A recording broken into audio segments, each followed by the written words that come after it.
आपण मान हार्दिक स्वागत। आज कार्तिक मासर शुक्ल पक्ष दशमी तिथि आम मैंने समस्ते आज एठार एकत्रित होइछे प्रभु लक्ष्मीनारायण पाखरे यही पवित्र कार्तिक मास। भगवान जदिव भगवत गीतार कहते मास मानक मध्य हूँ मार्गशीर मास, फिर भी ये कार्तिक मास गोटे पवित्र मास। ये मासरे आम समस्ते साधारणतः ओडिशा आम सब देखुचे पूरपल्ली समस्ते सकाल उठी स्नान शौच हो भगवान को मंदिर को सब जाऊँच, दीप जाऊँच, भोगराग करुँच। वास्तविक ये मासरे यही सब कार्यक्रम करवा दरकार, कारण आम मैंने जो सब करुचे अलरेडी शास्त्र रे ये सब वर्णना करा जायछि। आम मैंने समस्ते जानीचे अल्पे बहुत एवं से अनुसार आम सब काम करुचे। तेणु आम आज गोटे सुंदर श्रीमद भागवतम गोटे सुंदर श्लोक आम ये आलोचना करवा। जो श्लोक आमको शिक्षा देव जे आमर पर्पज ऑफ ह्यूमन बर्थ, आम जो उद्देश्य भगवान आमको मानव जन्म देते से विषय आज आम ये शुणा। श्रीमद भागवतम वर्णना करा जाइछन्ति। श्रीमद भागवतम होउछन्ति स्वयं भगवान निजे। तो भगवान जितेबाला स्वधाम को प्रत्यावर्तन कले भागवतम रूपरे भगवान निजक एठारे कौन कले ना विस्तार करदे। तो प्रतिबदल भागवतम रखिक गले। तेणु भगवान को जितेबाला उद्धव प्रश्न पचारुचंती सेतेबाला भगवान तांको कथा अनुसार निजर समस्त शक्ति को ये श्रीमद भागवतम रखीदे। तेणु भगवान आ भागवतम भितर कौन से फरक ना, कारण आम देखुचे ओडिशार पूरपल्ली में भागवत टुंगी सब रही। जो टुंगी रे भगवान कौन सी फटो नथिबो कि विग्रह नथिबे, केवल भागवतम थिबे। पूर्वर थिला पोथी रे जो पोथी द्वारा भागवतम, आजिकल जुग सब पुस्तक आकार मत भागवतम रखी दौरान। तेणु ये भाव में श्रीमद भागवतम आम पाखरे रही।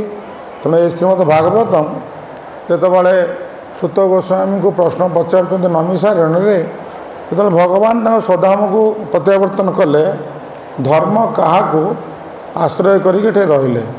तेणु बर्तमान धर्म श्रीमद भागवतम आश्रय कर रही। तेणु आम कर्तव्य होची आम से भागवतम अनुसार आम निज जीवन यापन करवा उचित।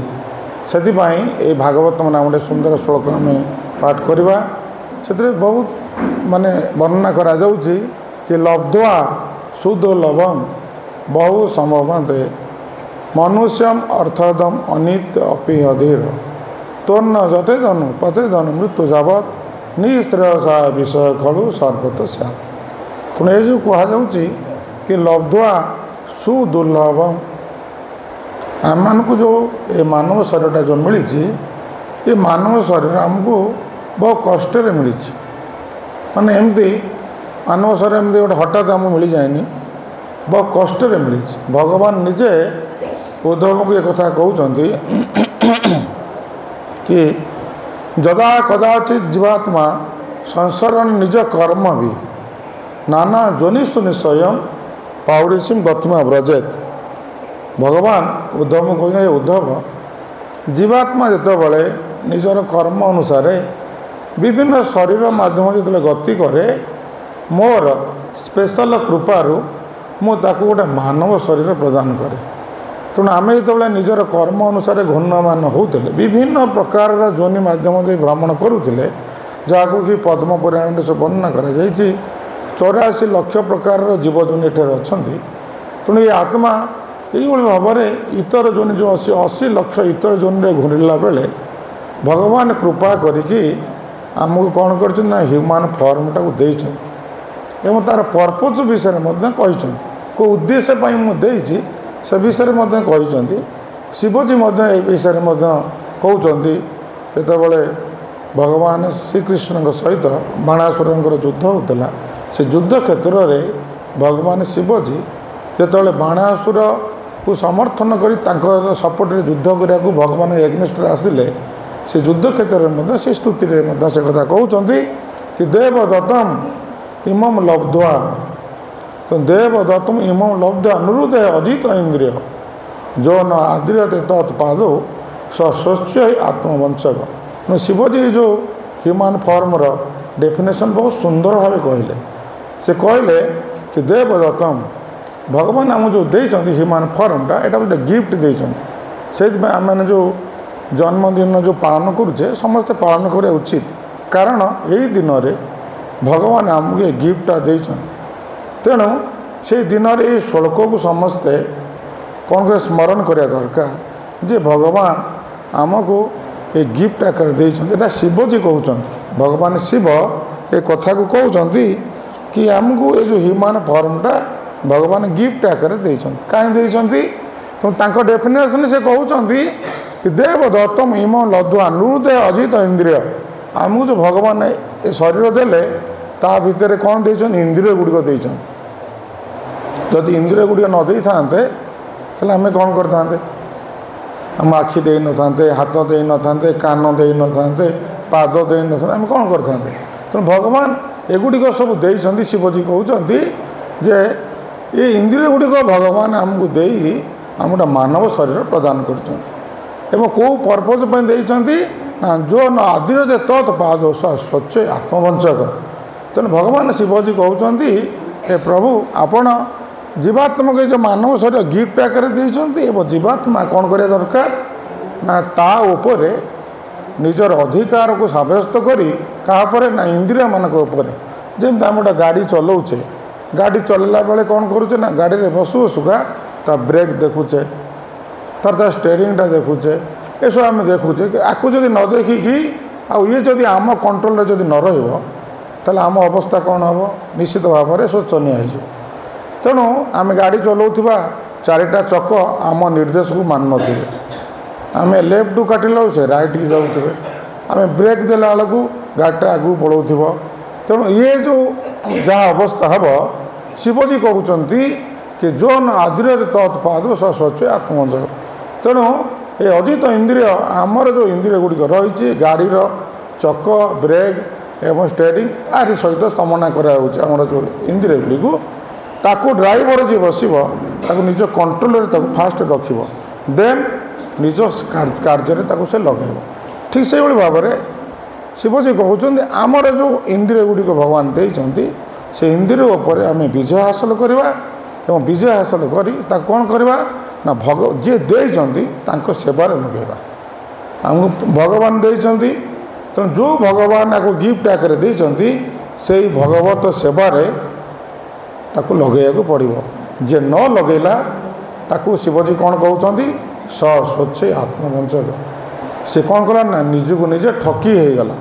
तेणु आज ठाकुर ये अच्छा लक्ष्मी नारायण तुम ड्रेस पिंधा जाइए, फूलहार पिंधा जाइए, दीप जलुची पाखे निश्चित भोगराग हो।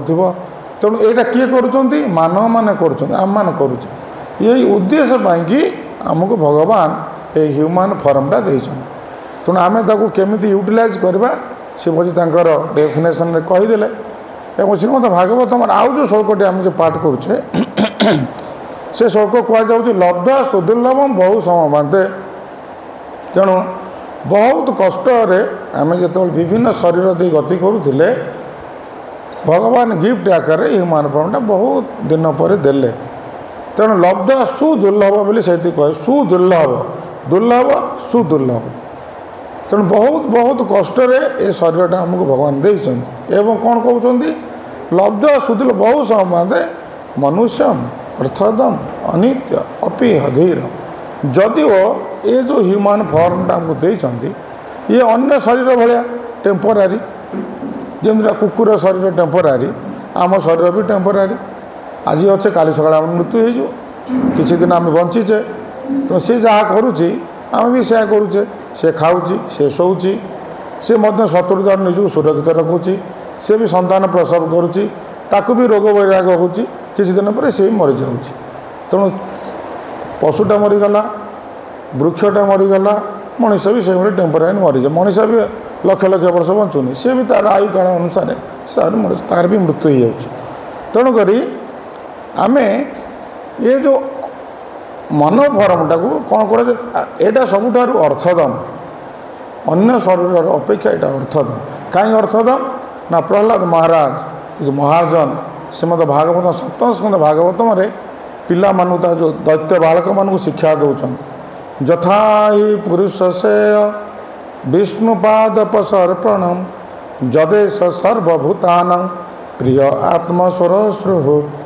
तो सेठी प्रहलाद महाराज दैत्य बालक मान शिक्षा दौरान हे दैत्य बालक मैंने ये जो ह्यूमन फॉर्मटा आमको मिली यही फॉर्म केवल आम भगवान को पाइपर अन्य फॉर्म आम पाइपर ना तेणुक अन्य फॉर्म आम कौन कौन करुचे आहार निद्रा भय मैथुन च समान एतद पशु नारायण धर्मेण अधिक विशेष धर्मण ही न पशु समान। तेणु ये जो ह्यूमन फॉर्मटार विशेषत्व कौन अन्य फॉर्म विशेषत्व कौन ना अन्य फॉर्म जो रही से लोक से जीव मैंने खाऊँ जीव मैंने शोचुं जीव मैंने शत्रु दारू निजक सुरक्षित रखुंट एवं संतान प्रसव करुँच।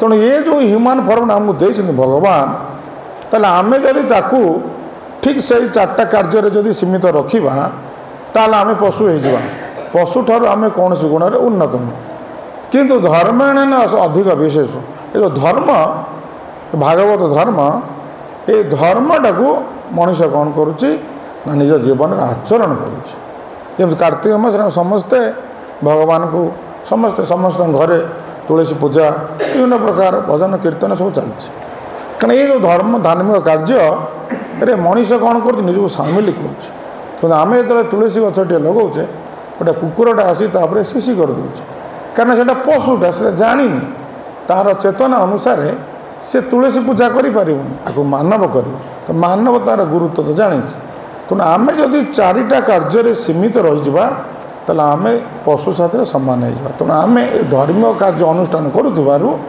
आमर मूल्यटा को अर्थदम कहते पुणी आहरी अर्थदम कौन ना तापर स्टेप पुणी ये जो डेफिनेशन लास्ट धारटा कहते तोन्न जते जानु पते जानु मृत्यु जावत निशेर सा विषय खल सर्वत सा मृत्यु आसिक ये अमूल्य रत्न को हरण करने पूर्वर कारण मृत्यु आसब आमर भितर ए शरीर भितर आत्मा को काढ़ी नहीं पड़ेगा जो आत्मार शरीर को काढ़ी नहीं गला ये शरीरटा संगे संगे जड़ हो गला तेणु ये शरीरटा संगे संगे संस्कार करने पठेदेवे आउ घरे रखिए किंतु आत्मा थिबा पर्यंत ये शरीर केते मूल्य रही ये शरीर एत मूल्य रही आपको कहीं भी मूल्यांकन करें ना आम गोटे घर को मूल्यांकन करें आम गोटे गाईर मूल्यांकन करें आम गोटे गाड़ीर मूल्यांकन करें किंतु गोटे मनीषर मूल्यांकन हो पार ना मनीषर मूल्य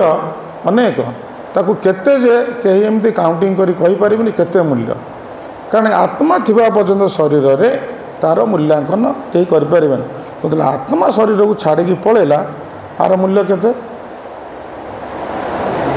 तार मूल्य जीरो तो ताकू आम सांगे सांगे संस्कार करने पठे दौचे जदि यार मूल्य लक्षे टंका कि 50,000 टंका डेड बॉडी रखता ताले अनेक लोक अच्छा जे संस्कार करने पैसा पाऊना से मैंने कौन करने डेड बॉडी गुड़ा बिकी दिखती से कहते आम या फिंगी दौचे बहुत आदिवासी लोक मैंने अच्छा ना संस्कार करें नदी कूल पहाड़ कर नहीं फिंगिदेवे ताको ये कुकुर सुगा शागुणा भी खाईदेवे पाखे ये पैसा ना संस्कार करें तेणु ताकि मूल्य था डेड बॉडीर ताले से बिक्री कर किसी रिटर्न पाते तेणु यार मूल्य किसी ना डेड बॉडीर कि आत्मा थिले से शरीर के मूल्यांकन करें तेणुक से जो आत्मा आम शरीर जो रही से कि आमर मृत्यु आसी या कबलित करने पूर्वर मृत्यु आसब से अमूल्य रत्न हूँ आत्मा ये शरीर अमूल्य रत्न हूँ आत्मा से आत्मा को काढ़ी नवा पूर्वर ये जो शरीरटा भगवान देते गिफ्ट आकार एथिरे किसी काम करने से कौ काम करने तोन्न जते तनु पते तनु मृत्यु जाव निशा विषय खल सर्वसा मृत्यु आसु कबलित करने पूर्वर आम कौन हवा निजक क्वालिफाई करिपरिबा मृत्यु को जय करने मृत्यु को जय करने कि भगवान मानव जन्मटा देते तेणु आम से मृत्यु को जय करी आम मुक्ति पथरे पथिक हवा ये शरीर माध्यम आम एमती कार्य करथिबा जा फल कि ଯେତେବେଳେ ମୃତ୍ୟୁ ଆସି ଆକୁ କବଳିତ କରିବ ତା ପୂର୍ବରୁ ଆମେ ପଳେଇଥିବା। ଯେମିତି ପରୀକ୍ଷିତ ମହାରାଜଙ୍କୁ ଅଭିଶାପ ମିଳିଥିଲା। ଶୃଙ୍ଗି ତାଙ୍କୁ ଅଭିଶାପ ଦେଇଥିଲେ ଯେ 7 ଦିନ ମଧ୍ୟରେ ତୁମକୁ ତକ୍ଷକ ଦଂଶନ କରିବ। ତେଣୁ ପରୀକ୍ଷିତ ମହାରାଜ ଥିଲେ ପୃଥିବୀର ରାଜା, ଭାରତର ରାଜା ନା, ପୃଥିବୀର ରାଜା ଥିଲେ ସେ। ତେଣୁ ପରୀକ୍ଷିତ ମହାରାଜ ଡିସାଇଡ଼୍ କଲେ ଯଦି 7 ଦିନରେ ମୋର ମୃତ୍ୟୁ ହେବ। ଯେଉଁ ପରୀକ୍ଷିତ ମହାରାଜ ଯେତେବେଳେ ମାତାଙ୍କ ଗର୍ଭରେ ଥିଲେ ସେତେବେଳେ ଅଶ୍ୱତ୍ଥାମାଙ୍କର ବ୍ରହ୍ମ ଅସ୍ତ୍ର ଦ୍ୱାରା ସେ ପ୍ରଭାବିତ ହୋଇଥିଲେ। ତେଣୁ ତାଙ୍କର ମା ହେଉଛନ୍ତି ଉତ୍ତରା। ସେ ଉତ୍ତରା ତାଙ୍କୁ ଗର୍ଭରେ ଧାରଣ କରିଥିଲେ। ସେ ହେଲେ ଶେଷ ପାଣ୍ଡବ, କାରଣ ପାଣ୍ଡବ କୂଳରେ ଆଉ କେହି ନଥିଲେ। ଅଭିମନ୍ୟୁଙ୍କର ଇଏ ହେଲେ ପୁତ୍ର। ତେଣୁ ଅଭିମନ୍ୟୁଙ୍କର ପତ୍ନୀ ଉତ୍ତରାଙ୍କ ଗର୍ଭରେ ଯେତେବେଳେ ପରୀକ୍ଷିତ ମହାରାଜ ଥିଲେ, ଅଶ୍ୱତ୍ଥାମାଙ୍କ ବ୍ରହ୍ମ ଅସ୍ତ୍ର ଦ୍ୱାରା ସେତେବେଳେ ଦଗ୍ଧୀଭୂତ ହେବାକୁ ଲାଗିଲେ। ସେହି ସମୟରେ ଉତ୍ତରା ଭଗବାନ କୃଷ୍ଣଙ୍କର ଉଦ୍ଦେଶ୍ୟରେ ସୁନ୍ଦର ପ୍ରେୟାରଟା କରୁଛନ୍ତି।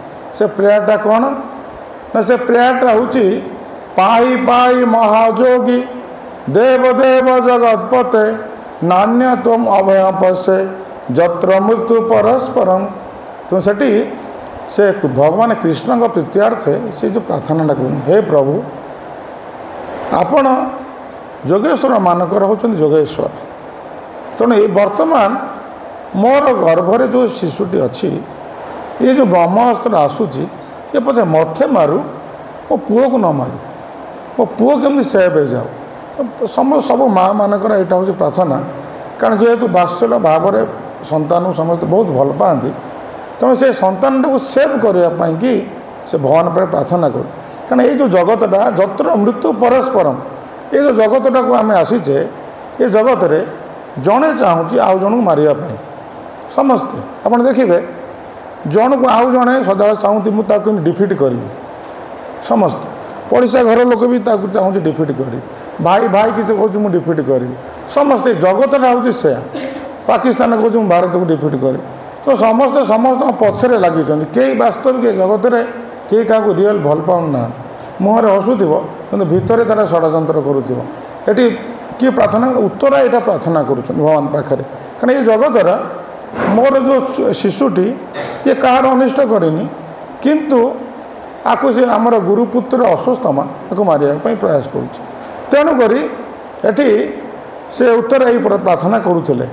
ଭଗବାନ କ'ଣ କଲେ ନା, ଇମିଡ଼ିଏଟ୍ ଭଗବାନ କ'ଣ କଲେ ନା, ତାଙ୍କର ମାନେ ଗଦା ଦ୍ୱାରା ସେ କ'ଣ କଲେ ନା ପରୀକ୍ଷିତ ମହାରାଜଙ୍କୁ ସୁରକ୍ଷିତ ରଖିଲେ। ତେଣୁ ପରୀକ୍ଷିତ ମହାରାଜ ଦେଖିଛନ୍ତି ମାତାଙ୍କ ଗର୍ଭରେ ଭଗବାନଙ୍କୁ।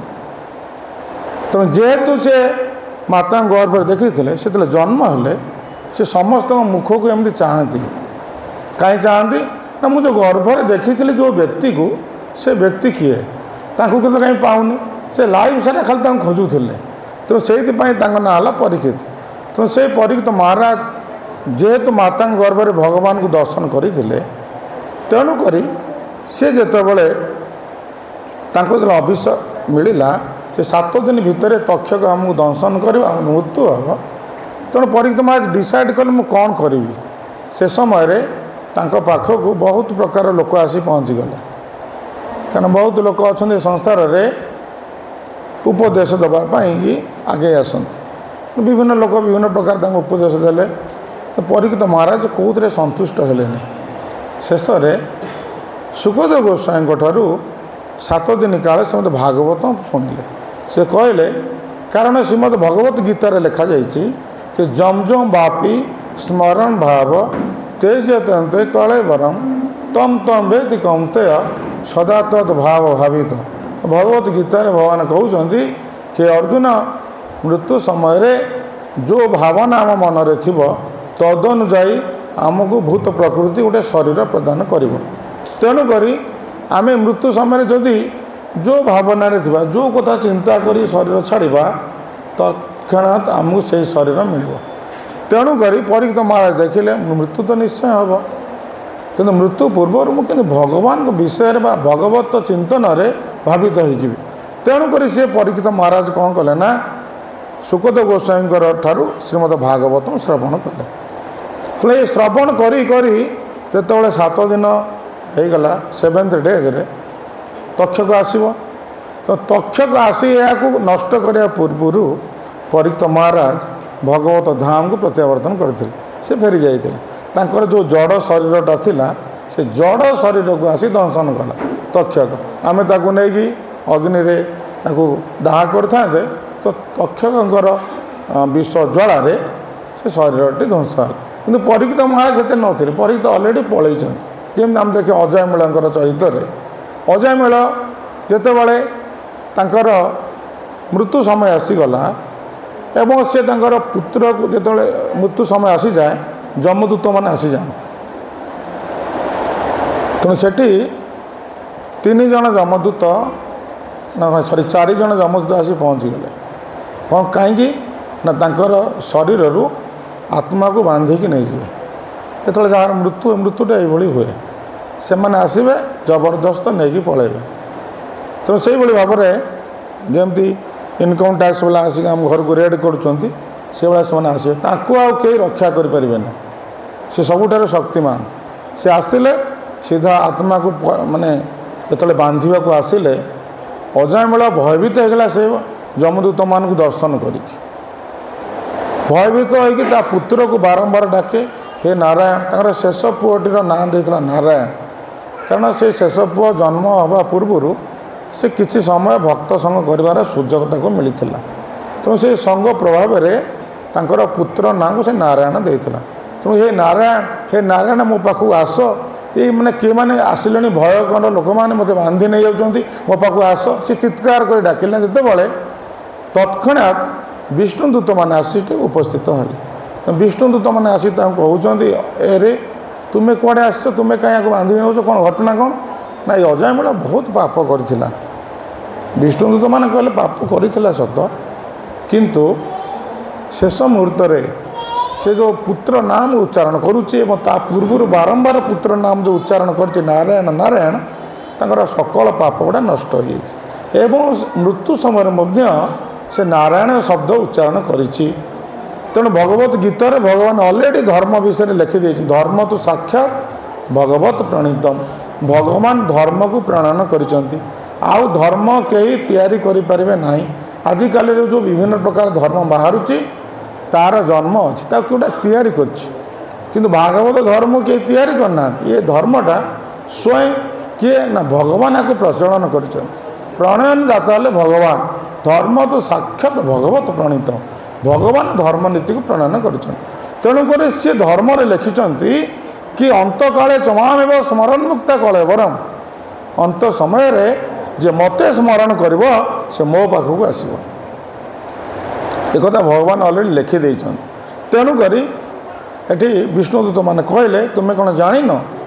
ସିଏ ବା ମୃତ୍ୟୁ ସମୟରେ ଅଜୟମେଳ ନାରାୟଣ ଶବ୍ଦ ଉଚ୍ଚାରଣ କଲେ। ତେଣୁ ଯମଦୂତମାନେ କହିଲେ ସେ ନାରାୟଣ ତା ପୁଅକୁ ଡାକିଛି, ତା ପୁଅକୁ ଡାକିଛି, ଭଗବାନଙ୍କୁ ଡାକିନି। ତେଣୁ ବିଷ୍ଣୁଦୂତମାନେ କହିଲେ ଏ ନାରାୟଣ ନାଁଟା ହେଉଛି ଭଗବାନଙ୍କର। ସେ ପୁଅ ନାଁ ଦେଉ କି ଯାହା ନାଁ ଦେଉଛି ଦେଉ, କିନ୍ତୁ ନାଁଟା ହେଉଛି ଭଗବାନଙ୍କର। ଯେହେତୁ ସେଇ ନାମ ଉଚ୍ଚାରଣ କରିଛି ତେଣୁ ତୁମେ ତାଙ୍କୁ ଆଉ ନେଇପାରିବ। ତାପରେ ସେମାନଙ୍କୁ ଘଉଡ଼େଇ ଦେଲେ। ଯମଦୂତମାନେ ଫେରିକି ପଳାଇଲେ। ଅଜୟମେଳ ମୃତ୍ୟୁ ସମୟରେ ଦେଖିଲେ, ମୃତ୍ୟୁ ଶଯ୍ୟାରେ ଦେଖିଲେ ଯେ ଯମଦୂତ ଆଉ ବିଷ୍ଣୁଦୂତମାନଙ୍କ ଭିତରେ ଯେଉଁ ଆଲୋଚନା, ସେ ଆଲୋଚନାଟାକୁ ଦେଖି ସେ ଏତେ ସେଥିରେ ଭାବବିହ୍ୱଳ ହୋଇଯାଇଥିଲେ ଯେ ସଙ୍ଗେ ସଙ୍ଗେ ସେ କ'ଣ କଲେ ନା ତାଙ୍କର ଗୃହକୁ ତ୍ୟାଗ କରି ସିଧା ହରିଦ୍ୱାରକୁ ଗମନ କଲେ। ଏବଂ ହରିଦ୍ୱାରରେ ଯାଇ ସେଠି କେବଳ ଭଗବାନଙ୍କୁ ସ୍ମରଣ କଲେ, ପୂଜା ଅର୍ଚ୍ଚନା କଲେ। ଏଇଭଳି ଭାବରେ ଭଗବତ ଚିନ୍ତନରେ ରହି ଶେଷରେ ସେ କ'ଣ କଲେ ଶରୀର ଛାଡ଼ିଲେ। ସେହି ସମୟରେ ବିଷ୍ଣୁଦୂତମାନେ ବିମାନ ପଠାଇ ଅଜୟମେଳଙ୍କୁ ନେଇଗଲେ। ତେଣୁ କହିବାର ଉଦ୍ଦେଶ୍ୟ ହେଉଛି କି ଆମେ ଆମର ମୃତ୍ୟୁ ଆସି ଏ ଅମୂଲ୍ୟ ରତ୍ନ ଯେଉଁ ମାନବ ଜନ୍ମଟାକୁ ଯଦି ଆମେ କ'ଣ କରିବା ଛଡ଼େଇ ନେବା ପୂର୍ବରୁ ଏଇ ଶରୀରରେ ଆମେ ଏଭଳି କାର୍ଯ୍ୟ କରିଥିବା ଯେ ଯେମିତି ଅଜୟମେଳ କ'ଣ କଲେ ନା କେବଳ ଭଗବତ ଚିନ୍ତନ କଲେ ଏବଂ ଭଗବାନଙ୍କର ପୂଜା ଅର୍ଚ୍ଚନା କଲେ ହରିଦ୍ୱାରରେ ଗଙ୍ଗା କୂଳରେ ବସି। ଏବଂ ଏଇଭଳି ଭାବରେ ଯେତେବେଳେ ଭଗବତ ଚିନ୍ତନରେ ତନ୍ମୟ ହୋଇଗଲେ ସେ ସମୟରେ ସେ ଭଗବତ ଧାମକୁ ପ୍ରତ୍ୟାବର୍ତ୍ତନ କଲେ। परीक्षित महाराज टोटाल भागवतरा 7 दिन शुणिले सब शुणी शुणी शुणी शुणी से दशम स्कंद एकादश स्कंद ये भाव में शुणुंट से समय 7 दिन पूरीगला तेणु तक्षक आसा पूर्वर से भगवत धाम को प्रत्यावर्तन कले तेणु कहबार आमर उद्देश्य हूँ भगवान ये जो ह्यूमन फॉर्मटा आमको देते यहाँ बहुत अमूल्य वस्तु आपको केवल इंद्रिय तृप्ति आम लगे उचित नुहे भगवत गीतार भगवान निजे कहते जे कौन ना जेई संसार सजा भोगा दुख जन एवते आद्यंत बंत कौंते नते रमते बुद्ध तेणु भगवत गीतार भगवान निजे कहते अर्जुन जेई संसार सजा भोगा दुख जन एवते तेणु जो मैंने कौन करती ना ये जो ह्यूमन फॉर्मटा को केवल सेन्स एंजॉयमेंट लगे दिखती तार फलस्वरूप तांको कौन मिले ना दुख शरीर मिल आउ से सुख शरीर मिल ना कारण से मिसयूटिलाइज कर ह्यूमन फॉर्मटा को मिसयूटिलाइज करदे सेन्स एंजॉयमेंट केवल लगेदे सेन्स एंजॉयमेंट ह्यूमन फॉर्म दिया नाला से कहुच्छे काम से न इंद्रिय प्रीति लाभ जीवित जापता जीवस तत्व जिज्ञासा नर्थ जस कर्म भी ये ह्यूमन गोटे फॉर्मटा कहीं दिखाई काम से न इंद्रिय प्रीति आमर डिजायरटा सेन्स एंजॉयमेंट नुहे कौन आमर डिजायरटा कौन हवा दरकार ना तत्व जिज्ञासा करा दरकार तत्व जिज्ञासा मीन्स मु किए मु कहीं आसिली कौटू मोर काम कौन मु कहीं दुख पाऊँगी मु तो सुख पाई प्रचेषा करुच्ची मो पाखु दुख कहीं आसूँ आम समस्ते प्रचेषा करुचे केमी आम पाखक दुख न आसू रोग न आसू कष्ट न आसू फिर भी एते सजग रहीकि से दुख आसूची कष्ट आसूची रोग आसूची आम दिने भी इनक्वारी करने कहीं आसूची जदि इनक्वारी करवा आपको कहुए तत्व जिज्ञासा तेणु आम ये तत्व जिज्ञासा करने भगवान आमको ह्यूमन फॉर्मटा देते ये ह्यूमन फॉर्मटा हूँ बहुत उच्चतर माने शरीर जहाँ फल कि आम यही शरीर मध्यम भगवान को पाइपर तेणु भगवत गीतार पुणी भगवान कहते माँ उपेत्य पुनर्जन्म दुखालय अशाश्वतम ना भ्रमंती महात्मा संसिधि परम गता तेणु भगवान आम जो जगत निवास करुचे ये विषय भगवान इनफर्मेशन दौरान ये जगतटा कौन तेणु भगवान या कले से तैयारी कला बेले जमी लिखाई यहाँ हस्पिटाल जमी आपणकर ये आपार्टमेंट बोर्ड लिखाई आम सब आसलु देखिकी ठीक से भाव में ये जगतर फ्रंट्रे लिखाई भगवान कहते दुखालय अशाश्वतम तेणु भगवान ये लिखि देते तैयारी कर सारापर लिखिले यहाँ दुखालय यहाँ दुखपूर्ण अवस्थायी जगत केवल आ भीतर दुख अच्छी अस्थायी जेकोसी समय यहाँ नष्ट हो पारे किसी ग्यारंटी ना तेणुक केमिति आमको ताला कौन करिया पड़ो भगवान कहले माँ मुपेत्य मते पाइला परे तुम्हें ये दुखपूर्ण अस्थायी जगत को आसबानी तेणु तांकु पाइले ये दुखपूर्ण अस्थायी जगत को आसबानी पुणी तांकु केमती पाइबा से विषय में मतलब भगवत सबू कथा भगवत गीता अलरेडी भगवान कहीदे तेणु आम बेले बेले भगवत गीता पाठ करुचे जड़े जड़े लोक प्रत्येक दिन भगवत गीता पाठ करे तो पाठ करुचे तो तार अनुवाद तार भावार्थ सब गोटे भल भाव में बुझा दरकार पुणी आम खाली पढ़ी दौचे श्लोक मन रखीदे कि कौ उद्देश्य कहुए आम जापारूँ तो से समस्ते ध्यान देवा दरकार तेणु से भगवान निजे कहते भक्त्या मां अभिजानाति जावानी जस्मासी तत्वतः तत्व मा तत्व ज्ञान विषम तदनतर तेणु भगवान बहुत सुंदर श्लोकटी कहते कहले माने 16 अध्याय सॉरी 18 अध्याय लास्ट 18 अध्याय भक्त्या मां अभिजानाति तेणु भगवान ये यूज कर ओनली डिवोशनल सर्विस भगवान कहले केवल भक्ति जोग मार्ग रे आसिले जड़े मत बुझीपार देख पूरा क्लीयर सब कहुए जदिव से कर्मयोग ध्यान योग ज्ञान योग भक्ति योग भगवत गीतार ये सब योग विषय भगवान धीरे धीरे कहीकि सांख्य योग आरंभ कले कर्मयोग तापर ध्यान योग तापर ज्ञान योग ये भाव सब कही सारापर शेष 12 अध्याय को भक्ति योग विषय कहते तेणु सबू योग कथा कही सारापर भगवान कहते जे भक्ति माम अभिजानाति केवल भक्ति योग मार्ग रे उपासना कले ଜଣେ ମୋତେ ବୁଝିପାରିବ ଏବଂ ମୋ ସେବାରେ ନିଯୁକ୍ତି ହେବ ଏବଂ ଶେଷରେ ମୋ ପାଖକୁ ଆସିପାରିବ। ତେଣୁ ଆମକୁ ଗୋଟେ ସହଜ ସରଳ ପନ୍ଥା ଭଗବାନ ଦେଖାଇଦେଲେ। ତେଣୁ ଆମକୁ ଆଉ ଏତେ ଖୋଜିବାକୁ ପଡ଼ିବନି, ସିମ୍ପଲ୍ ରାସ୍ତାଟା ଦେଖାଇଦେଲେ ତୁମେ କେବଳ ଏ ଭକ୍ତି ଯୋଗକୁ ଆଶ୍ରୟ କର, ତୁମେ ମୋତେ ବୁଝିପାରିବ। ଯେମିତି ଏଠି ଯେଉଁମାନେ ପୂଜା କରୁଥିବେ, ଆମେ ଘରେ ଠାକୁରଙ୍କର ପୂଜା କରୁଛେ, ତେଣୁ ଆମେ ଠାକୁରଙ୍କୁ ଦେଖିଥିଲେ ଜାଣିପାରିବା ଠାକୁରଙ୍କର କ'ଣ ଆବଶ୍ୟକତା ଅଛି। ଯେଉଁମାନେ ପୂଜା କରୁନଥିବେ ସେ ଦେଖିଲେ ଜାଣିପାରିବେନି। ଯେମିତି ଆମେ ବୁଝିପାରିବା, ଯେମିତି ସପୋଜ୍ ଆମେ ଗୋଟେ ଛୁଆଟାକୁ ପାଳନ ଲାଳନ କରୁଛେ, ସେ ଛୁଆଟାର କ'ଣ ଅଭାବ ଅଛି, ଯେହେତୁ ମା' ତାକୁ କଥା ଚିନ୍ତା କରୁଛି, ମା' ବୁଝିପାରେ ମୋ ଛୁଆର କ'ଣ ଅଭାବ ଅଛି।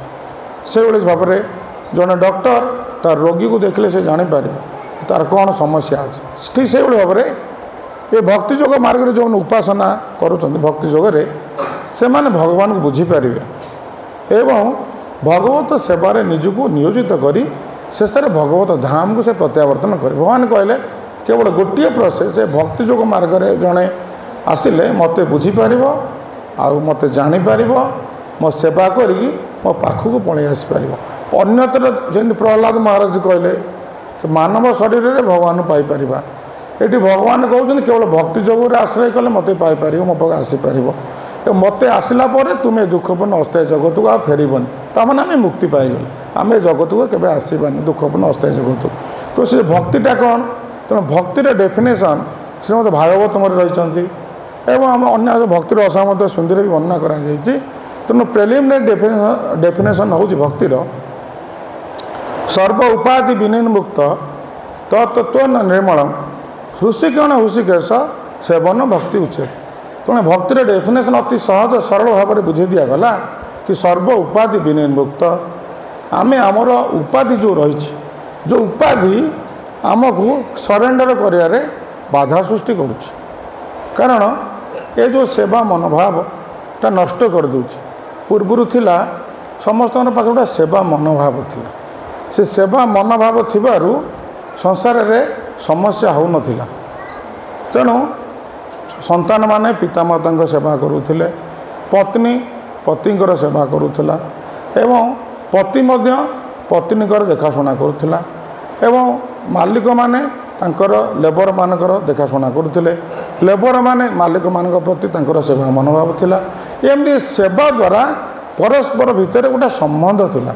କିନ୍ତୁ ବର୍ତ୍ତମାନ ଯୁଗରେ କ'ଣ ହେଇଛି, ଏ ଉପାଧି ଯୋଗୁଁ ଆମେମାନେ ସେବା ମନୋଭାବଟା ନଷ୍ଟ ହୋଇଯାଇଛି। ଆମେ ସମସ୍ତେ ଭାବୁଛେ ମୋର ଏହା, ମୋ ପୋଜିସନ୍ ଏୟା, ମୋର ଏହା, ମୁଁ କାହିଁ ତା'ର ସେବା କରିବି। ତେଣୁ ଏଇଥିପାଇଁକି ଆଜି ଘରେ ଘରେ ବି ସମସ୍ୟା ହେଇଯାଉଛି।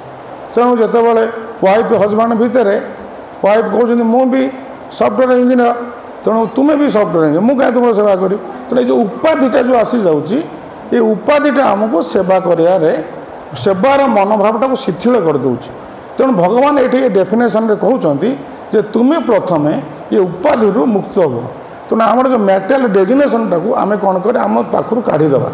ଆମେ ଗୋଟେ ସାଧାରଣ ମାନବ ବୋଲି ଭାବିବା ଆମେ। ତେଣୁ ମୋର କୌଣସି ଉପାଧି ନାହିଁ। ଯେମିତି ଆମର ପୁରୀରେ ଗଜପତି ମହାରାଜ ଯେତେବେଳେ ରଥଯାତ୍ରାରେ କ'ଣ କରୁଛନ୍ତି, ଛେରାପହଁରା କରୁଛନ୍ତି, ସେ ତ କହିବେ ମୁଁ ରାଜା, ମୁଁ କାହିଁ ଛେରାପହଁରା କରିବି। ଆମ ଘରେ ଲୋକ ଅଛନ୍ତି, ସେ ଯାଇ ଛେରାପହଁରା କରିଦେବେ। ପୂର୍ବରୁ ଥିଲା ରାଜା ରାସ୍ତାକୁ ମାନେ ବଡ଼ ଦାଣ୍ଡକୁ ଝାଡ଼ୁ କରି କରି ଯାଉଥିଲେ ଗୁଣ୍ଡିଚା ମନ୍ଦିର ପର୍ଯ୍ୟନ୍ତ ପ୍ରତାପରୁଦ୍ରଙ୍କ ସମୟରେ। ତେଣୁ ସେ ଯଦି ଭାବେ ମୁଁ ରାଜା, ତେଣୁ ସେ ସେବାଟା କରିପାରିବେ ନା। ତେଣୁ ସେ ପ୍ରଥମେ ମୁଁ ଭଗବାନଙ୍କ ସେବକ, ସେଇ ଜ୍ଞାନରେ ସେ ରାଜାକୁ ତାଙ୍କ ଘରେ ଛାଡ଼ି ଦେଇକି ଆସୁଛନ୍ତି। ମୁଁ ରାଜା ନୁହଁ, ମୁଁ ସେବକ। ତେଣୁକରି ସେ ଯାଇ ତାଙ୍କର ସେବା କର। ସେଇଭଳି ଭାବରେ ଆମର ଯେଉଁ ଉପାଧି ଅଛି, ଏ ଉପାଧିଟାକୁ ଆମେ କ'ଣ କରିବା ନା ଛାଡ଼ିଦେବା। ଦେନ୍ କ'ଣ କରିବା ନା ତତ୍ତ୍ୱ ନିର୍ମଳମ୍, ଯେତେବେଳେ ଆମେ ଉପାଧିରୁ ମୁକ୍ତ ହୋଇଯିବା ଆମେ ନିର୍ମଳ ହୋଇଯିବା, ଆମ ସ୍ଥିତିଟା ଶୁଦ୍ଧ ହୋଇଯିବ। ଦେନ୍ କ'ଣ କରିବା ନା ହୃଷିକେଣ ହୃଷିକେଶ ସେବନ ଭକ୍ତି ଉଚ୍ଚତେ। ଆମେ ଯେଉଁ ହୃଷିକେଶ, ଭଗବାନ ହେଲେ Hrishikesh. Hrishikesh means master of our senses. ଭଗବାନ ଇନ୍ଦ୍ରିୟମାନଙ୍କର ପ୍ରଭୁ। ତେଣୁ ଆମର ଇନ୍ଦ୍ରିୟକୁ କହୁଛନ୍ତି ହୃଷିକେଣ ଏବଂ ଭଗବାନଙ୍କୁ କୁହାଯାଉଛି ହୃଷିକେଶ। ସେ ଆମ ଇନ୍ଦ୍ରିୟମାନଙ୍କୁ ଆମକୁ ଦେଇଛନ୍ତି। କାହିଁକି ଦେଇଛନ୍ତି? ଦୁଇ ଜଣଙ୍କ କାମରେ ଲଗାଇବାକୁ ଦେଇଛନ୍ତି। ତାଙ୍କ କାମ ହେବ, ଆମ କାମ ବି ହେବ। ଆମେ କିନ୍ତୁ କ'ଣ କଲେ, କେବଳ ଆମ କାମରେ ଲଗାଇଦେଲେ, ତାଙ୍କ କାମ ଆଉ କଲେନି। ସେଇଥିପାଇଁ ସମସ୍ୟା ହେଉଛି। ତେଣୁକରି ଆମେ କ'ଣ କରିବା ନା ଯେତେବେଳେ ଆମ ଇନ୍ଦ୍ରିୟ ଗୁଡ଼ିକୁ इंद्रिय प्रदान करिଥିବା व्यक्तिଙ୍କ सेवारे लगेଇବା आको भक्ति कहते। तो भक्तिर एटा गोटे सिंपल डेफिनेशनटा दिगला तो श्रीमद भागवत आ सुंदर गोटे डेफिनेशन अच्छे से डेफिनेशनटा हूँ कौन ना सर्व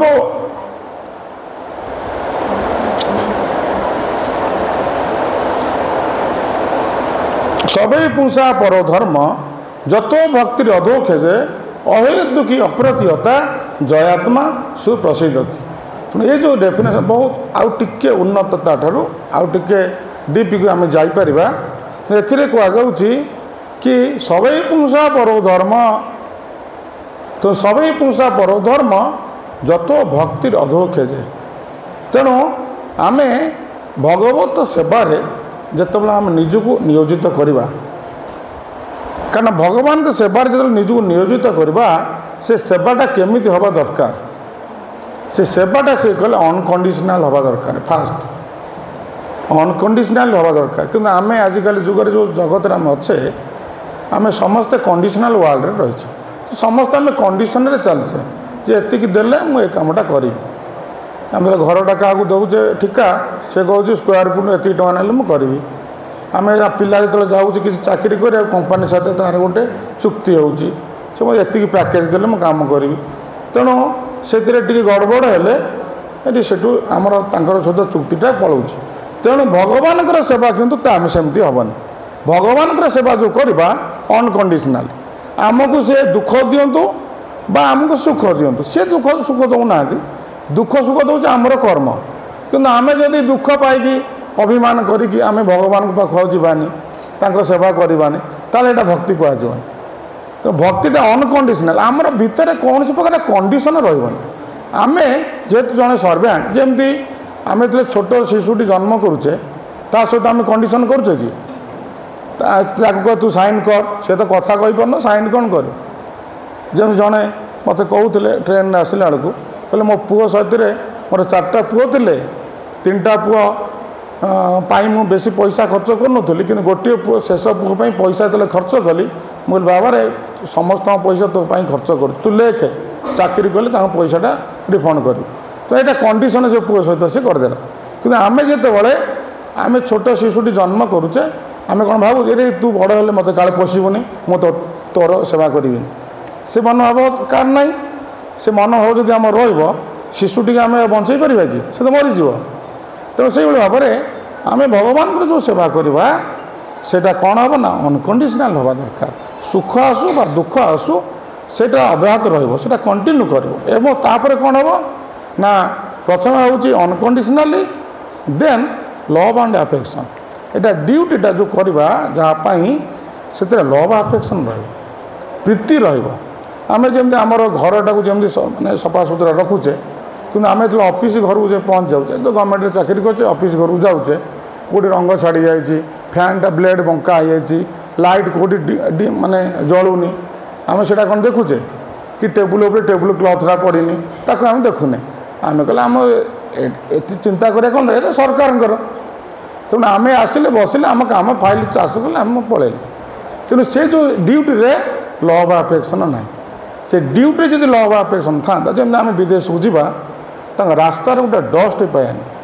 कहीं प्रत्येक जीवर कर्तव्य आम या मेन्टेन कर आम संपत्ति आम सरकार कहते सब जगह लिखिदे यहाँ आम संपत्ति आम या देखाशुना करवा तो ट्रेन एटा केते सुंदर से क्लीन करुँच ये बादाम खाई से चोपा पकईदे से कहले से शुणुना लिखिले पढ़ी भी जानना कारण आम से ढांचार चली जाइए आम कौन लव अफेक्शन जदि आम चाहिए आम ट्रेन मुझे सफा करी कारण मुझे पूर्व आउ जन भी आस माने यूज कर तेणु से जो आम आसा पूर्व जी बस सी जो भाव मुला पर आउ जन किए आसो सी क्लीन कर के समस्या हे के समस्या हे से सब जिन गुटिक भल कि आमर आज तैयारी 5 वर्ष पर नष्ट हो जाए कहार जो जिनसटा प्रति अफेक्शन ना किंतु भगवान के सेवार कौन रनकंडीशनल लव एंड अफेक्शन रही तेणु भगवान का सेवा भगवान निजे कहते पत्र पुष्प फलंत जो भक्त प्रयच्छति पानी मुंदे दियो पत्रटे दियो फूलटे दियो फलटे दियो किंतु प्रीतिर दियो जदि प्रीतिर दब मु ग्रहण करी कारण मोर किसी अभाव ना जहाँकर पत्नी हूँ लक्ष्मी जहाँ को आम आराधना कले आमको धन संपत्ति खाया पीया सब कथा आम बुझुंट स्वामी किसी अभाव अच्छी किसी अभाव नहीं कि कहीं हाथ बढ़ेगी दासिया बाबू नड़िया नहीं गले प्रीति से कहले प्रभु मोठो नियंत तांकर जो प्रीति से नड़िया छड़ेला आरंभ करुच्ची भावी नड़िया से चली चली आसी जो से प्रभु पाखे अर्पण कर भगवान तो ग्रहण कर तो से भाव में आमर जो प्रीति न प्रभु तक के ग्रहण करेंगे तेणुक ये जो डेफिनेशन कहगला भागवत बहुत सुंदर डेफिनेशन सबै पुंसा परो धर्म जतो भक्ति अधो खेजे अहेतुकी अप्रतिहता जयात्मा सुप्रसिद्ध जदि आम मैंने समस्ते भगवान सेवाटा यही भाव करिया कौन सी कंडीशन रखा नहीं आउ श्रद्धा प्रीति सहकार यदि सेवाटा करवा प्रथम आम आत्मा खुशी हम आम आत्मा को जदि आम खुशी करने चाहूचे ताले ये डेफिनेशन टाक हम फॉलो माने करिया पड़ो यही भाव में आम जो भगवत सेवार निजक नियोजित करवा आपको भक्ति कहते एवं थर्ड डेफिनेशन हूँ टिके उच्च कोटिर डेफिनेशन से उच्च कोटिर डेफिनेशन ना कौन ना अन्य अभिलाषित शून्य ज्ञान कर्म आदि अनावृतम अनुकूलन कृष्णानुशीलन भक्ति उत्तम एटा उत्तम भक्ति कथा ये कहु तेणु आम जो सेवाटा करिया भगवान प्रति कौन से अन्य अभिलाषित शून्य हो आम मंदिर को आसुचे भोग राग कौन नहीं कि भाविकी आसुचे मु कहीं जी आम गोटे एग्जाम अच्छी कि मो घरटा केमती भलरे भलरे हो जाऊ यहाँ भाविकी आम आसुचे किंतु ये जो लास्ट डेफिनेशन कहुच्छी अन्य अभिलाषित शून्य आमर कौन से अभिलाष नहीं गोटे अभिलाष कौन संस्कृति हरितोषण मो भगवान को खुशी करने कि मुझी तो से क्षेत्र में दुखटा थे से कहबनी भगवान आगे जदि मो मोर किसी समस्या अच्छी मो प्रभु को कहबी कहीं प्रभु कहबी प्रभु मो कथा शुणिले मन दुख करेंगे कारण मु तो मो कर्म फल भोगुची मु कहीं मो कथाटा भगवान को कहबी तेणुक से तार दुखटा भगवान के कहबनी किंतु आजिकल जुगे 5 टंका दौने 500 टंकार दुखटा भगवान कहीदे तेणु आम सेमती कहनी कारण आम भगवान भल पाऊँ भगवान जानी आम विषय सी तो सब जानी से न जानी था ताले कर्ण ठार कहीं कुंडल जा राति मागे न था से कौन जानी ना किए कही कहना से जानी आम विषय से जानी से आमको देखाशुना कर फिर भी आम ये कह कौन दरकार जो लोग न जापर ताकि कह दरकार तेणु आम भगवान पाखे ये भाव में जो जाई अन्य अभिलाषित शून्य जावा आ ज्ञान कर्म आदि अनावृत ज्ञान कर्म आपको गुरुत्व दि जाऊँ सिंपल जड़े अज्ञानी जो छोट पिला से श्रद्धार देले भगवान तो ग्रहण कर दौरान किंतु विराट विराट ज्ञान अर्जन करता व्यक्ति से ज्ञान बल जो निजर गर्भदम्भ सब भगवान पाऊ जाऊँ भगवान तक मुँह को भी चाहूना तेणु जी भक्त भक्ति करने ज्ञान कर्म किसी आवश्यकता ना एवं अनुकूलन जो कार्यटा कर कृष्ण जमी खुशी होते विरुद्ध में कर कृष्ण को दुख देला भाया कम करवा उचित नुह तेणुक अनुकूल भाव में खुशी कराला जो कम करवा आपको उत्तम भक्ति बोली कहते तेणु आम जदि यही भाव में भगवत सेवार निजक नियोजित करवा ताहले कौन हम ना आम निश्चित भाव में शेष मुहूर्त में भगवान को स्मरण करवा भगवान समस्त हृदय में परमात्मा रूप में विद्यमान कहीं अच्छा मृत्यु समय आमको कौन करेंगे ना स्मरण करदेवे सर्वस्व चाह हृदय सन्निविष्ट मत स्मृति गाँ अपहन उच्च भगवान आमको स्मृति करदेवे आम हृदय बस बेसी दूर ना आम पिला माने आम दूरे गले अमेरिका चाकरी गले किंतु भगवान मो हृदय अच्छा मुझे शोई भगवान मो पाखे थे तो सबुठारु नियर आ डियर होती किए स्वयं भगवान तांको व्यतीत आमर नियर डियर पर्सन संसार में कहीं ना से प्रहलाद महाराज कहले प्रिय आत्म स्वर श्रुत तेणु सी सबुठार आमर प्रिय समस्त इंडिविजुअल व्यक्ति मानकर प्रिय व्यक्ति होते स्वयं भगवान तांको व्यतीत आमर कहीं प्रिय ना से जानी तेणुक आम जो सेवार नियोजित हवा सी कौन कर आमको स्मरण करे से स्मरण करे देवाई कि आम भितर अच्छा तेणु ये जो भक्ति डेफिनेशन आम डिस्कसन कले ये भक्तिर पुणी स्टेप अच्छी भक्तिर 64 प्रकार अंग अच्छी तेणु आम से मात्र 9टी प्रकार अंग विषय आलोचना करें कार्यक्रम शेष करवा तेणु से कहुए प्रथम श्रवण प्रथम आम शुणा भगवान विषय शुणा जी जिते अधिक शुणव से अधिक भक्ति कौन हम ना से भक्तिर अग्रगति कर आम शुणाटा को केमती गुरुत्व दि जाऊँगी ना श्रवणटा को जलसेचन सहित तुलना करा आम कुंडे गोटे गछ लगेचे जदि जलसेचन न करवा गछटी मरीज तेणु आम जदि भगवान विषय न शुणा भागवत जदि न पढ़ा भगवत गीता यदि न पढ़ा ताले भगवान प्रति जो भक्ति लताटा जो आम भितर अच्छी से मरीज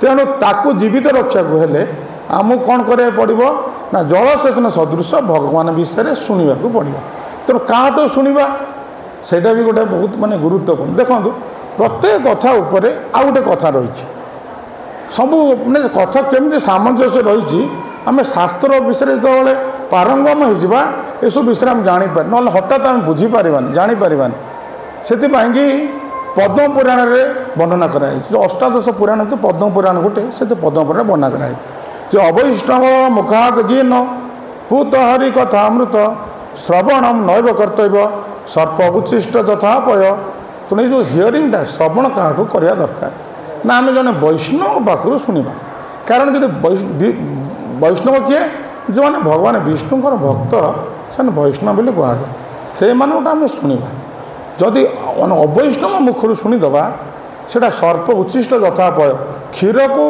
गोटे सर्पधर माने जो विषधर सर्प जदि ताकू जदि टच कर दी तार जुहारे तार से विषता क्षीरटा विष होगा कि आम जो क्षीरटा पीवा आम मृत्यु हो तेणु से भाव में ये भगवान कथा जदि आम अभक्त मान मुखर शुणा आजिकल जुगे यूट्यूब खोलदेवे केते लोक कहते केते लोक क्या कथा कौन किसी तार सीमा ना समस्ते पैसा पाई कहते कथा यूट्यूब केते लाइक करे मत पैसा मिल किंतु शास्त्र कहे क्या शुणा ना वैष्णव ठार भगवान शुद्ध भक्त शुणा जदि आम अभक्त मुखर शुणा ताल आम भितर परिवर्तन किसी आसवा ना जमी आमर एसी भक्ति वेदांत स्वामी प्रभुपाद महाराज ये भगवत गीता कथा जो जाकि अमेरिकार जो हिप्पी युवक युवती मानक जो निशाशक्त हो बाहर बुलूले जो विज्ञानटा कहले भगवत विज्ञान से कौन कले ना ये विषय अवगत हो पारे कारण से शुद्ध भक्त मुखर शुणिले शुणवर से आज ये जो आमर ये कृष्ण चेतना आध्यात्मिक भागवत कल्चर से ग्रहण करदे से जानिले आठार बड़ी उन्नत वस्तु संसार में किसी ना तो यहाँ शुद्ध भक्त मुखर शुणवर भितर परिवर्तन है तेणु आम जो अभक्त मान मुखर शुणा आमर कौन हम ना आमर भक्तिटा नष्ट हो आप गोटे छोटे एग्जाम्पल देते आप बुझीपारे आम मान मनरे विभिन्न प्रकार सब क्वेश्चन आसे जमती आम भावुचे बोधे यहाँ आमर क्वेश्चन यहाँ बोधे भागवत में ना आम जाइलु गोटे डीएनए ऑक्सी पार्क गोटे गोटे खंडगिरी पाखे अच्छे से आगे गोटे बड़ अपार्टमेंट अच्छे से गोटे प्रोग्राम होता जड़े प्रश्न पचारे जे भगवान जो रास जो नृत्य विषय जे से पचारे जमी कार्तिक मासर शेष आम पूर्णिमा दिन भगवान महारास करते तेणु से महारास विषय से कहते भगवान तो हेले धर्म प्रणयन करते से अन्य पत्नी मान सहित कहीं रमण कले ता मन में प्रश्नटा आसला किंतु मु सांगे सांगे कहली आज्ञा आपण जो प्रश्नटा पचार सुखदंग गोस्वामी मुखर जिते शुणिले परीक्षित महाराज इमिडिएट प्रश्न पचारे यही सेम प्रश्न से पचार तेणु आम जदि भागवत जो शुद्ध भक्त मुखर न शुणा तापर तार आंसरटा कौन पछरे लिखा अच्छे ता तलु सब लिखा अच्छे आम से विषय आलोचना करवानी मोर कहर उद्देश्य हूँ जदि गोटे अभक्त लोक से कौन कर ना कृष्ण को एग्नेस्ट कहीदेला आम कृष्ण को भगवान बोली पूजा करुचे कृष्ण जी से जगन्नाथ तेणु से जगन्नाथ अष्टकम कौन बोला जाऊँगी कदाचित कालंदी तट विपिन संगीत तेणु कालंदी कहले जमुना कूल जे बंशी बजाती से जगन्नाथ स्वामी नयन पथगामी भगवत भुजे सबे बेणु शिरसी शिखी पुछ जगन्नाथ अष्टकम बोला हो किए आदि शंकराचार्य गाँव भुजे सबे बेणु जे भुजे जे कौन कर बेणु धरते माने जगन्नाथ बेणु धरते आम कौन देखिपे तेणु आम भावचे जगन्नाथ कृष्ण भितर फरक अच्छी किंतु जगन्नाथ अष्टकम आमर क्लीयर कर डाउट तेणु से जो जगन्नाथ बा कृष्ण आपण मैंने देखिथे जो मैंने जगन्नाथ जो जाऊँ कौटी की गुंडीचा मंदिर को गुंडीचा मंदिर जाऊँच जो दिन प्रथम दिन भगवान जाइंट कौटी वृंदावन गुंडीचा मंदिर हूँ वृंदावन से वृंदावन में सब निज निज लोक सब आखक से दिन ठाकुर चंदन लगी हुए राति गोटे एत बड़ जगार कुंडे कुंडे चंदन आसो तीन ठाकुर सब लगा हो ठाकुर आसवे रास लीला करने की गोपी मान सहित से जो गेट पाखे जो आम जो काठगढ़ा अच्छी गुंडीचा मंदिर से पाखक आसवे जगन्नाथर मदन मोहन आसवे सेवक आसवे से रास मंडप तार अच्छी भोग लगे बंदापना हम तापर आरती हम ठाकुर पुणी जाइए राति गोटे दुईटा भितर आम गले देखिपारे से तेणु से जगन्नाथ स्वयं कृष्ण तेणु आम जो ये रास नृत्यर ये जो प्रश्नटा जो लोक मन आलोड़न कर अरे शिखी भगवान से तो परर स्त्री सहित रमण कले से तो धर्म पथ को विच्युत करदे ना नहीं तेणु आम ये जो अभक्त मैंने आम मुंड को कौन करना गोलमाल पकईदे तो गोलमाल पकईदे आम कौन करवा भगवान प्रति जो भक्ति भावना थी से नष्ट हो तो से कहुच्छे अभक्त मान मुखर के भगवान कथा शुणा क्या शुणा वैष्णव मान मुखर शुणा वैष्णव मान मुखर यदि शुणा ताहले आम भक्तिटा बढ़ कारण कौन से कारणटा कौन से लिखा अच्छे खाली प्रश्नटा पचारिदेले तार उत्तरटा से देखी ना से आम कहुच्छे आम श्रवण करवा केवल वैष्णव मुख श्रवण कले आम भक्तिटा बढ़ देन श्रवण पर कीर्तन जो कथा आम शुणिले ताको बारंबार आम कीर्तन करवा नाम कीर्तन लीला कीर्तन ये सब आम करने पड़ो एवं तापर कीर्तन कले कौन हम कीर्तन परटा हूँ कौन ना स्मरण आम यदि कीर्तन भल भाव करथिबा श्रवण भल भाव करथिबा देन स्मरणटा भल भाव आसब आम गोटे जगह बसिले आखि बुझीदे बेलू से जो लीलाटा आम पढ़ी शुणी ताको आम बसिक चिंता करवा सब आम यूँ जगन्नाथ जेहतु जगन्नाथ मंदिर सहित समस्त आम इनवल्व अच्छे बहुत थर जाऊे जदि किसी दिन आम बसवा चुपचाप बर्तमान आम भाविबा बर्तमान मुझे एंट्री कली सिंहद्वार पतित पावन को दर्शन कली पाहाच उठिली बाँ पटे काशी विश्वनाथ को दर्शन कली पुणी धीरे धीरे आगू को गली ये भाव में आम कौन कर आक्वेंटेड अच्छे बोल कि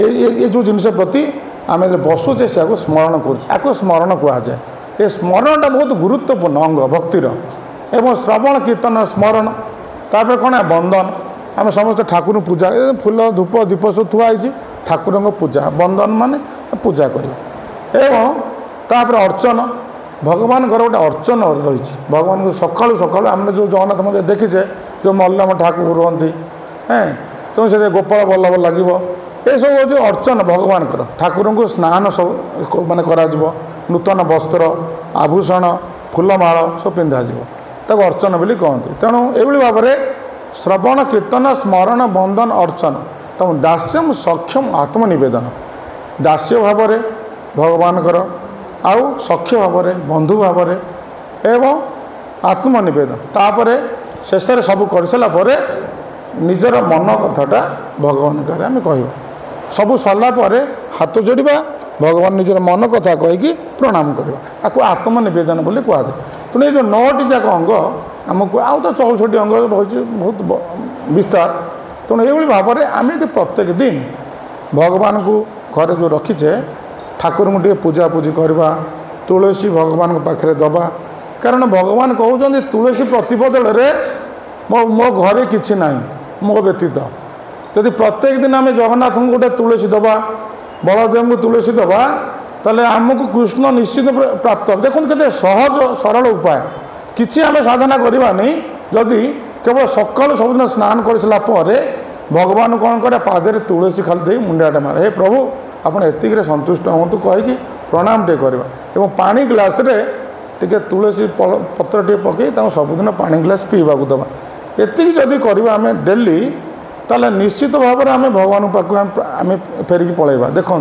केते सहज कथा कि लोक जानी ना करूना तेणु ये भाव में आम घरे फूल तुलसी देवा भगवान किसी फूल फल कि किसी आमर पानी क्षीर ये सब भगवान को देवा ये विषय कीर्तन टे करवा सबुदिन गीता भागवत सामने पढ़ा निजे बुझापी जदि आम जीवन शैलीटा को यही भाव में जदि चलैबा एवं चारिटा अनर्थरू जदि निजको दूरे रखा कली जुगर ये चारिटा अनर्थ कली जुग प्रवेश करते से परीक्षित महाराज को स्थान मागी चार्टा स्थान मत दियो परित कहले मुझे देवी मोर मो राज्य ये स्थान ना तेणु से कली जुगर जदिव से चारोटी स्थान बहुल भाव में देखा मिले फिर भी आम मैंने से निजको दूरे रखा जमी आम मद दुकान खोलिले आमर कौन अच्छे आम मद पीऊने से भाव में ये चारिटा अनर्थ निजको दूरे रही आम भगवान एति काम यदि करवा जीवन शेष समय निश्चित भाव में कृष्ण स्मरण हम आम कृष्ण को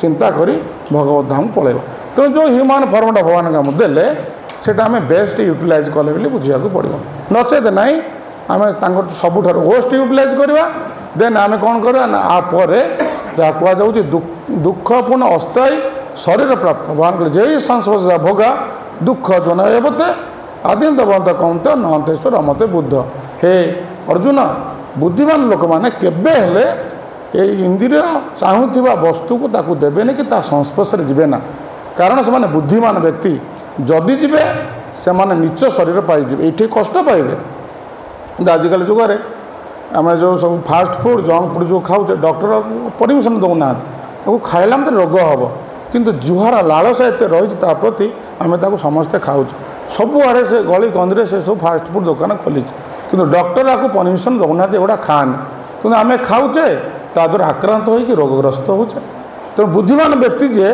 से संस्पर्श जीवन यही कथा ये श्लोक कहुच्छे तेणुक आम मैंने ये जो ह्यूमान फॉर्मटा को बेस्ट यूटिलाइज करवा भक्ति जोग मार्ग आश्रय करी ये सिंपल कम टे कर भगवान प्राप्त हो तेणु आम एतिक आमर कथा को शेष करवा शेष में भगवान दामोदर आज जो दामोदर मास भगवान जो 12टा ना 12टी जाक मास नामित होती ये कार्तिक मासटा ना हूँ दामोदर मास तापर मार्गशीर मास हम कौन ना केशव मास केशव जो केशव कौटी अच्छा